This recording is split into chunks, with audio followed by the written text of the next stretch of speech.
Hello. Today we're going to talk about cropping an image in Adobe Photoshop. Now I have here an image I took, one I kind of enjoy. I like the lighting on it, but maybe we want to either crop out part of our subject matter or we want to crop it a specific dimension to fill a frame. So we're going to talk about cropping. So let's start by selecting the cropping tool over here. You can see there's a shortcut. You can click to go to it immediately. And as soon as you select the cropping tool, you're going to notice that you see these cropping marks on the corners and endpoints that suggest you're in cropping mode.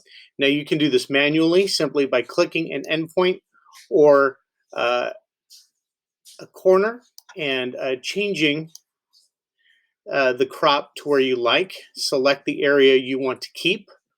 Now I personally like all those subjects in the photo, but my wife doesn't like to be in them, so she's cropped herself out when I've noticed she framed the photo. You'll also notice kind of a tic-tac-toe grid appear on your image while you're in cropping mode. You may recognize this from our lesson on rule of thirds, where as you crop, do your best to try to get the subject of the photo at one of these midpoints. Now you'll see I did that by putting the subject of the photo right here at this midpoint if we're focusing on this subject, or we could try to crop it instead to get the infant in the kind of that sweet spot where you'd focus. Maybe it would look something a little more like that if I were focusing on that person.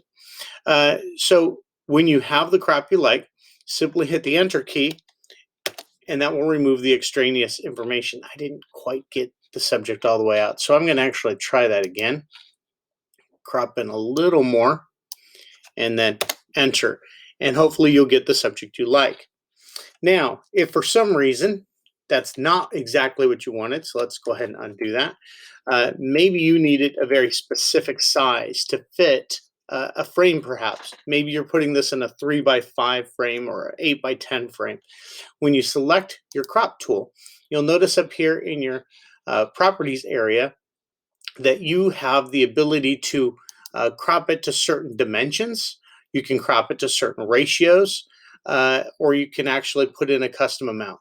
Let's assume I'm putting this in a photo frame, and maybe it's a 5" by 7" photo frame. So I'm going to click 5x7, and that's going to suggest an area. And you'll notice that as I move it, it will constrain both the width and the height. That way, however I do it, it will fit the photo frame 5x7. So you can constrain your object and then move till it's a crop that you like, hit the enter key, and now you'll know that this is constrained to a 5x7" ratio. And then all you need to do is change the image size. So this is how you crop an image in Adobe Photoshop.